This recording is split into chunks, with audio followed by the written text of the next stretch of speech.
it boils down to Tierney. Alright, so today we're here with Vash. You wanna tell us a little about who you are, where you play, your history? Okay. My name is Vashirn Roache. I am 19 years of age, born on July 7, 2005. I'm from Montserrat in the Caribbean, very small country. I'm very happy to be from there and represent my country. I'm playing history. I grew up playing on the country of Montserrat where I was born, as I said. I've been playing since I was small. I can't even tell you what age, very small. I grew up playing in the grassroots of Montserrat, came through the whole system, grassroots, elites, that's what we call it in Montserrat. Elites? Yeah, elites. I played for my Montserrat under 14 team, I played for Montserrat under 15, I've played for under 20, and then now I'm currently playing with the Montserrat first team. In 2022, I received a scholarship from a combine in Antigua, head by Generation Next. I received a college football scholarship to move to Hartbury College. So I did that from 2022 to 2024, and then now I'm currently at Loughborough University for the next 3 years. Currently playing with the AU4s in the box system, and I just recently signed for Leicester Nirvana. So that's my football history as of right now. So what was it like in Montserrat?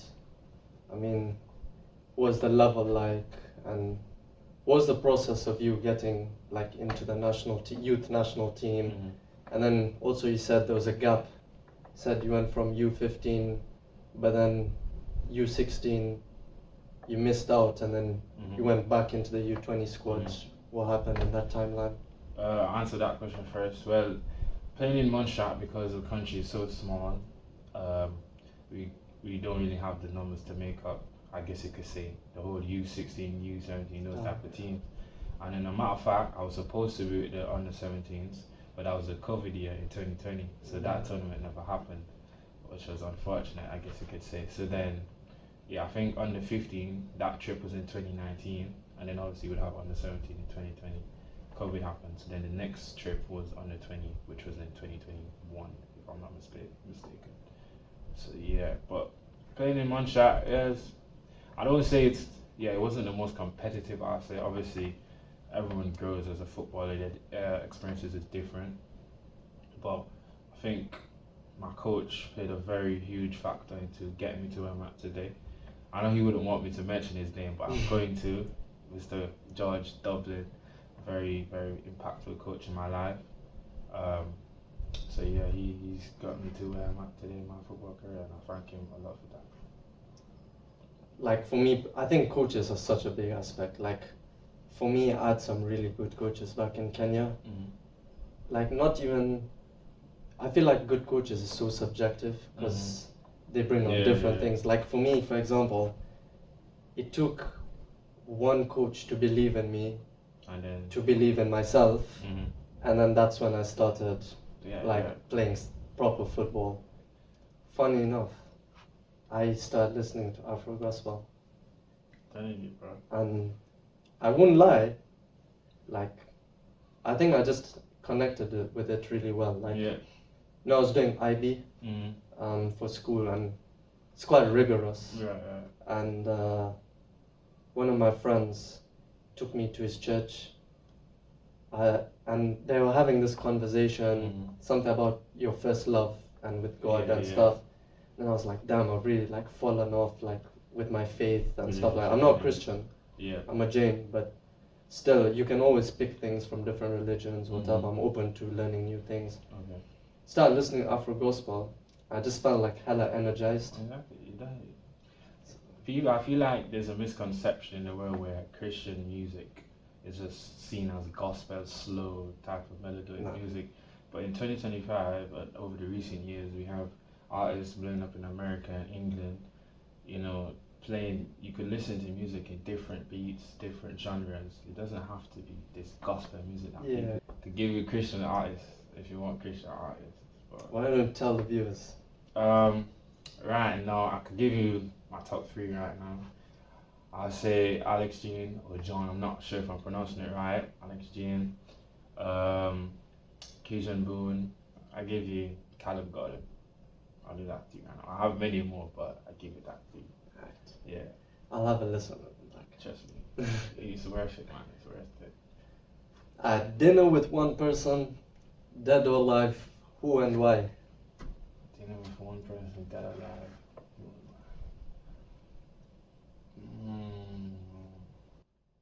I feel like the typical answer would be Jesus.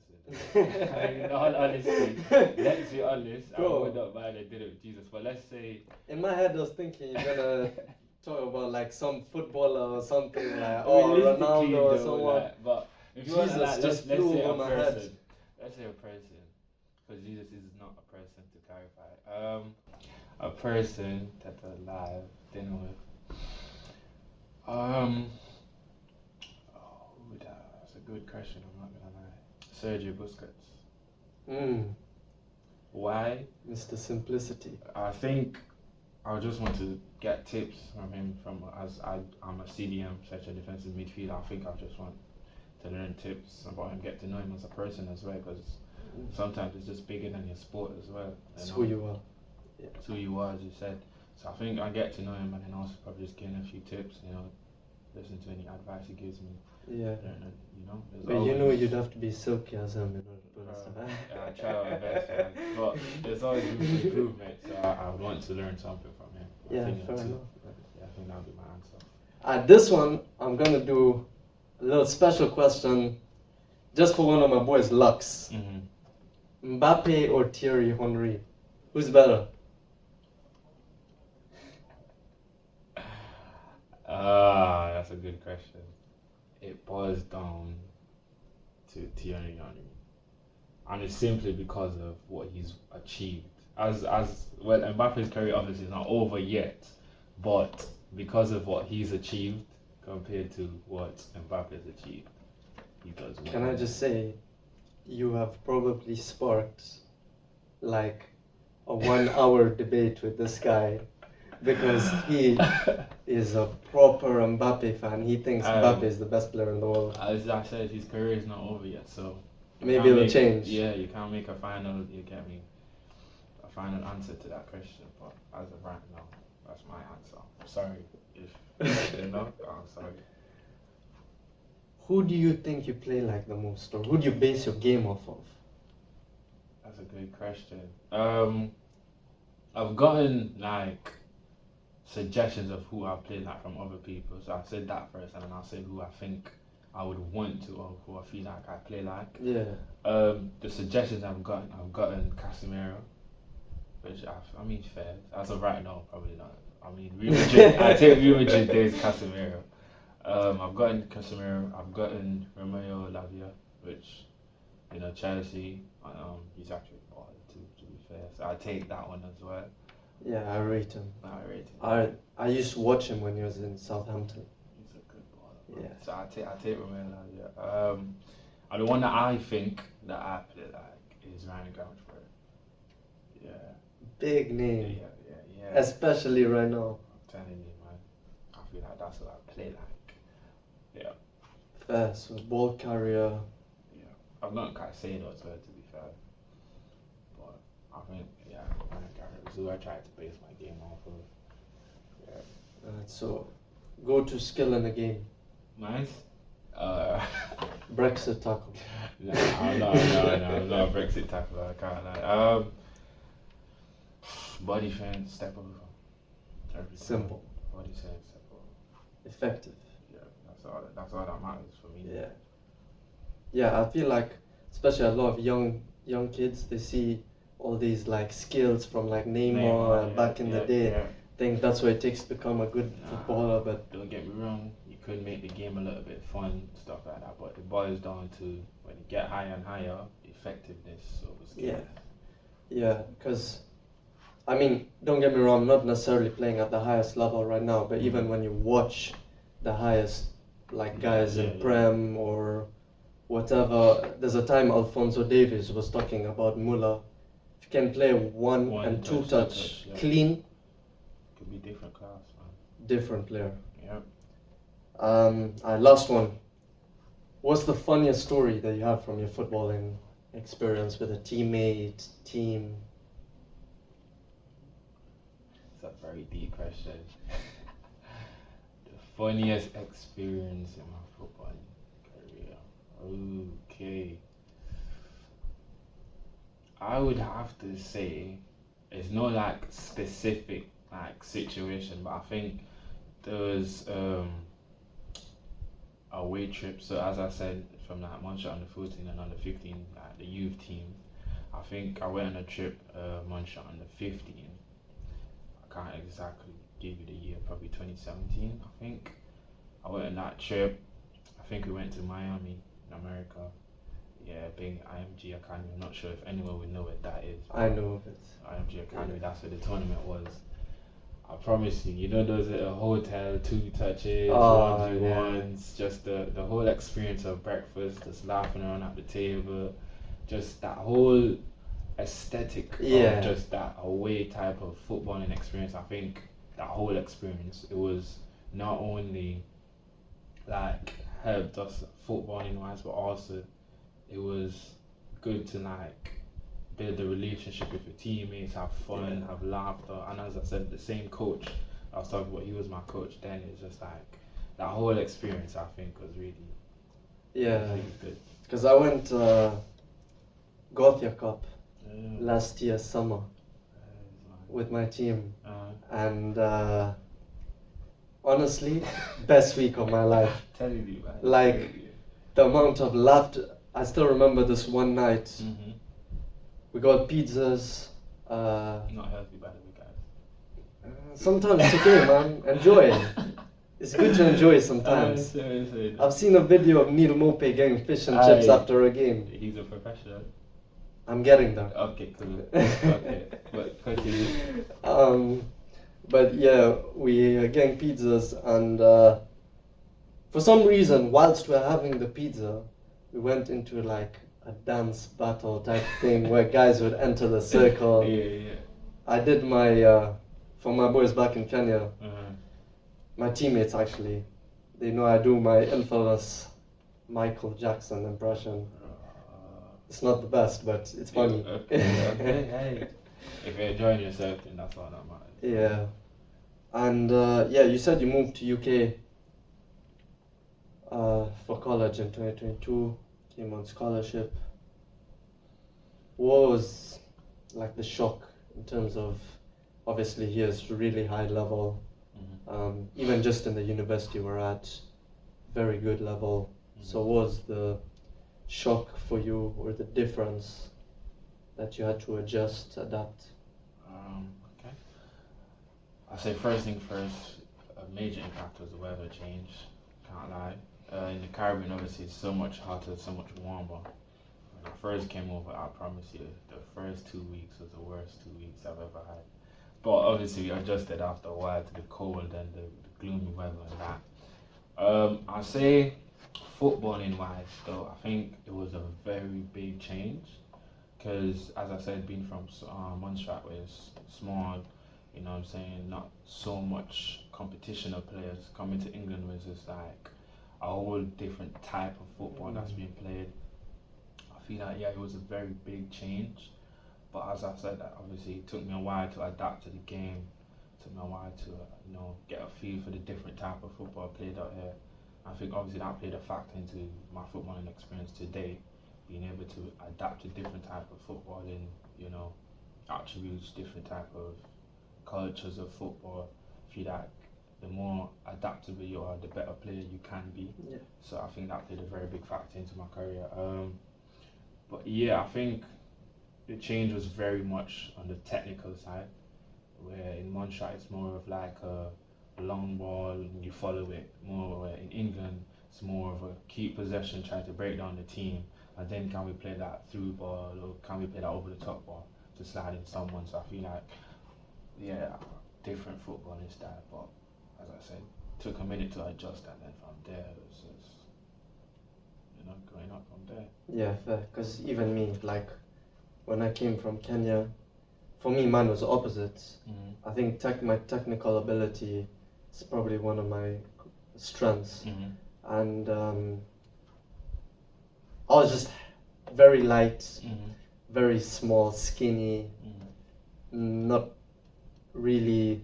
Because here's the thing: you can be skinny but be strong. Yeah. I didn't really have that strength. Yeah. I came here, I was getting pummeled and being moved, and oh man, not. But yeah, I think that was very eye-opening to me because you see the Prem on TV, just thinking like, oh, it's not that physical. You come here and actually experience it, and you're like, damn. Yeah. Wow. Yeah. Because for me, I struggled physically, and I was also very light. So my main focus was coming here, which I'm still trying to improve, is my physical side, getting faster, getting stronger. And then I think, as you said, adapting to the game. I feel like that just also comes with time. The more matches you play, the more experience you rack up, becomes easier over time. So yeah, it's been pretty decent since then though. Yeah. And for all the international players who are looking for, maybe even they've come from a small country, or maybe the youth back in the Caribbean, what advice would you give to an international player who's moving countries to continue pursuing their career in football? I'd say it's definitely not easy. There's gonna be times where you do feel a bit homesick. I don't know if you've moved with your parents or you moved by yourself. I've moved without my parents, so obviously there's times I do miss my mother and my father, you know what I'm saying, big role models in my life.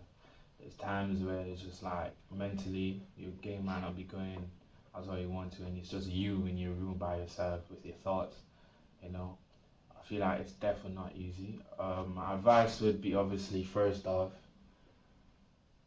I say seek God first, including in your career, because I feel like without Him, first of all, He provided us with the talents and the ability to play, because there are people in this world that obviously don't have that ability. So I feel like first of all, we should seek Him and we should glorify Him through the sport that we play. And then I'll say after that, it's more of like you're bigger than the sport. You know, your mental health, your physical health. You know what I'm saying? Like, obviously sometimes we do get tired, we do get a bit worn out, we do struggle mentally if we're not performing as well. I feel like just trust the process, I would say, as well. Just, you know, try to, I don't know how to phrase it, try to keep a head up, I'd say. Just keep trying, keep pushing. It won't be easy, obviously, but I should just keep trying and your time will come. Because I was just about to say, obviously, we've had our own conversations outside of this interview. Yeah. And you're big on God and faith, which I respect a lot. It's something that I've been getting into for the last few months, just, you know, praying daily, being grateful, practicing gratitude. Yeah, 100%. And how big or how important would you say that's been in your career, or maybe other people who are very in tune with their faith? You see some guys, they're playing during Ramadan. How important would you say it is, how it's helped your personality in order to perform, become a better player? I'd say it's the biggest thing, 100%. I feel like before I play, I make sure I say a prayer. First of all, just thanking God, because sometimes we may ask God for things that, first of all, we should be grateful for what He's provided us. Like simply being able to breathe, being able to move, being able to play, you know what I'm saying? At first, I always try to thank Him first before I even step onto the pitch. And then I just ask Him to cover me, just guide me, allow me to be a vessel, to be a light to others, to show that obviously Jesus is within me, because He said our bodies are a vessel, is His temple. So I try to be, as you know, a good representative of Jesus' kingdom on the pitch, you know what I'm saying? So yeah, I think my faith in God, I feel like God is the biggest thing. Without Him, we would not be here. Without Him, we would not be able to play. So I'm extremely grateful for that. Yeah, and I think, like you said, also just generally in life, like once I start practicing gratitude, I felt a lot happier, because then you start to not take things for granted. Yeah.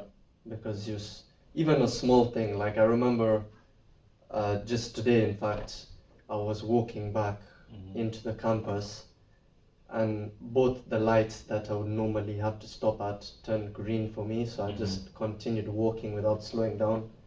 I was even like, the small things, damn, that I got lucky there. It's even the small things. Yeah. Even when it's bad things as well, I say thank God, because there's always a lesson in it. In the end, you might not, in the moment, you might not understand it, you might feel bad, you might feel down about it, but later you realize God may have been protecting you from something, or guiding you towards something even better. So even in those times, I might be like, God, why are you doing this? I'm still grateful, because I'd be like, God, I know you have something better for me, something greater for me, and I understand that.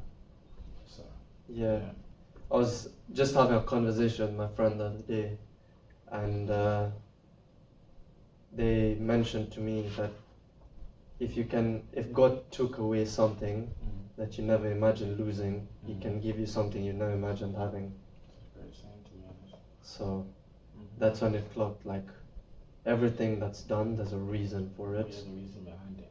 And just taking it back to football, clubs are gonna release you. Clubs are gonna tell you no, you're gonna go for a trial, not get the opportunity. Doesn't necessarily mean you're a bad player. No. But the things to learn from it, and you just, again, like I said, just have trust the process, and continue going. Keep working, time's gonna come. Yeah. And obviously now both of us are in uni. We have a lot of freedom. Yeah. We can do essentially whatever we want, whenever we want. So how do you balance your studies with playing football, keep that discipline to train essentially every day, because you want to make it top flight? I say it's therefore having a routine, having a plan of what you want your week to look like. Organize your training sessions, organize your gym sessions, and then try to fit it in with your uni classes, or your uni studying time, or your uni assessment time. I feel like time management is a really big factor. So just, you have 24 hours in a day. I feel like if you divide it and organize it, time management, as I said, you do it well, you take it one day at a time. I feel like if you do that throughout the week, then it should be fine. It should 1% better every day, but I like to stick to that, saying 1% better every day. Yeah. That's all you need, really. Yeah, just time management, just keep going day by day. Get better every day. Long term. Yeah. And how important, for example, still on the topic of studies, how important would you say having the backup of academic background is while still pursuing football? Because some guys don't necessarily need it because they're just that good, get picked up early on, make it all the way. But then at the same time, you have players like Rodri, won the Ballon d'Or, has a degree. You have a player like Vincent Kompany, captain of a Premier League winning team. He has an MBA, masters. So, I mean, it's possible both ways. It's done by other people. I say obviously, as you say, it is possible. I feel like, for me, obviously, being realistic, all of us are not going to make it there. That's just being realistic. That's just human nature. I'd say it is important because I feel like you're not going to be an athlete forever. One day you have to hang your boots and say, yeah, this is it. Even LeBron's going, he's a different story. We won't speak about LeBron, but one day you have to hang up those boots and accept it. And then I feel like that's not with the academic side. Or for me, I'm doing a coaching course. So I feel like, now that my career is done, how can I go and help other people to, get better? Use my knowledge and my wisdom, my experience to build other players. I am actually a coach back home for the grassroots. I do that every summer. I try to help them out, try to, be a little role model for them, to show them that, look at where I'm at. This could be you as well. So I try to, feed that into them, try them to grow in their footballing experience. But yeah, I feel like it is important, I'm using my academics, I see it in a way of how I can influence people to become better. So I could do that in my course, I could do that to coaching, I could do that to PE teaching, I could do that to being a strength and conditioning coach. I just want to help other people to surpass the limits that they think they have. Yeah. Because there's always room for improvement. Yeah, I think that's also one of the main purposes of this channel, is for me to help other people. Because also in terms of the gap between the knowledge of going to another country, how the football system works, and the actual journey, because most people don't get all of this information, or some people, like let's say in the UK, your dad might have a few connections, he can help you. In your case, you moved here without any family members, probably didn't know how the system worked at first. So yeah, this is just for all the guys who wanna not even come UK, but going somewhere else. Try to help them with as much information as possible about what they need to do to make their experience long-lived. I mean, as I said, it won't be easy, but if you really believe in your dream, I feel like you have one life, why not try? Yeah. At least try. Don't live your life with regrets, saying what if. I feel like at least try, give it all you got, and let God do the rest. Yeah, I think that's also the main reason why I personally don't drink as well, because at the end of my footballing career, no matter how far up I make it, God willing, I don't want to have that what if, because I don't want to do few things here and there, or maybe even miss a training session, and then at my end of my career I'm like, what if I did that differently? But the thing is, if you give it your all and it doesn't happen, just wasn't meant to be, it wasn't meant for you. But I'm sure, as you said, God has a different calling for you. In your case, yours could be coaching, helping other people in case it doesn't work out. But obviously we pray for the best. And if it happens, it happens. Exactly. 100%. And that's also why enjoying it is so important, because then you could have even made it to the top and felt like you wasted this entire time. You could have done this, all these things, like, because it does, you have to sacrifice a lot. 100%. Sacrifice time with family, sacrifice time going out. There's a lot. So yeah, main thing, as you said, the what if disappears. And something I've personally learned whilst coming to the UK is prioritizing my development. Learning to put my ego aside and saying, okay, I'm not good enough yet.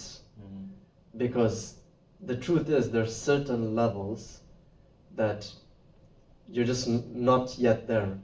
Doesn't mean you'll never get there, but you're just not there right now. At the moment, And to put your ego aside, maybe jump into a lower level team and prioritize your development, building again, restarting again. Have you ever had a similar experience, or?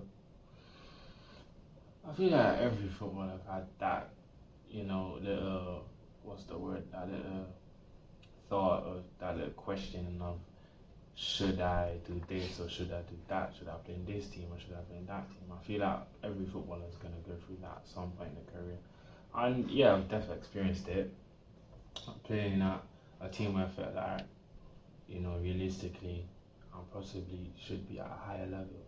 But here, I'm probably getting more minutes and getting to really develop, build, as I said, adapt to the game, build comfortability in this position, doing this, you know what I'm saying? So I feel like, I've done that as well. And I feel like it plays a huge factor in terms of then now trusting the process. Now next season, I'm in a higher team, I'm already adapted, I'm ready to play there, I'm physically stronger, I'm physically and technically better. So, trusting it, Yeah, so just for example, for the viewers, I recently joined a very low level team, and was a Sunday league team, and there are 80 people in the team or more so, but then they only had 3 wingbacks. I've never played wingback before. I played fullback once. They're kind of similar, and essentially I just lied to the coach. I'm a midfielder. I can play anywhere in the midfield, but also I'm a utility player. I feel like I can play anywhere. But yeah, I just lied to the coach. He told me that... I hope he doesn't see this. You know, if he sees it, I played well today. He wouldn't mind. He wouldn't mind. I hope not. But yeah, I just lied to the coach, and because he said there's only few wingbacks. Yeah. And this now where prioritizing my development came into my mind. Yeah. I was willing to step away from playing in the midfield, because in the midfield I was going to get 10-15 minutes by coming off the bench. Yeah. And the only way you really develop as a player, make better decisions, is by being on the ball more, playing more minutes, making more mistakes to learn from. Yeah. So you know what? I told him I'm a wingback. I mean, and hopefully it works out. I played left wingback today. Yeah. And exactly that. I got 80 minutes.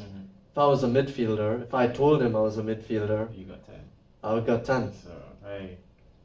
It's just about playing the game.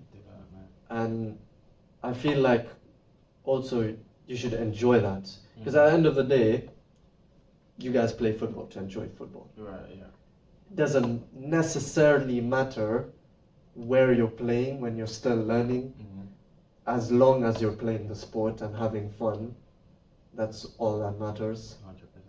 And obviously to get to a stage where you do become good enough, very standout player, and you're like, nah, I'm a midfielder, and the coach, he can see your level, he's going to put you there. Right. Because you've taken the time to develop and grow your game, and also playing the different position gives you better understanding. Yeah. Because you're exposed to different things. So yeah. Have you ever played another position? I've played every position on the pitch, except for goalkeeper. I have not gone in goal, but I've played in every possible position you could think of. I've done it on the pitch. Left back, right back, wing back, full back. Bro, I've probably played a position that don't even exist. I don't even know, but every position I've played except for goalkeeper. Yeah. You need to step up, man. I played goalkeeper as well. I am not good in goal, I promise you. I'm sorry, I'm not good in goal, man. Yeah, I used to play in goal when I was like 8-9 years old. Yeah, no, I'm not doing that. But here's the thing, it was school football. So I used to be rush goalkeeper, just come out, dribble, try to take on the whole team. Did you enjoy it? That's all that matters. That's all that matters. Alright, we're done for today. We'll be back with another interview pretty soon. Take care. Thank you guys. Thanks, man.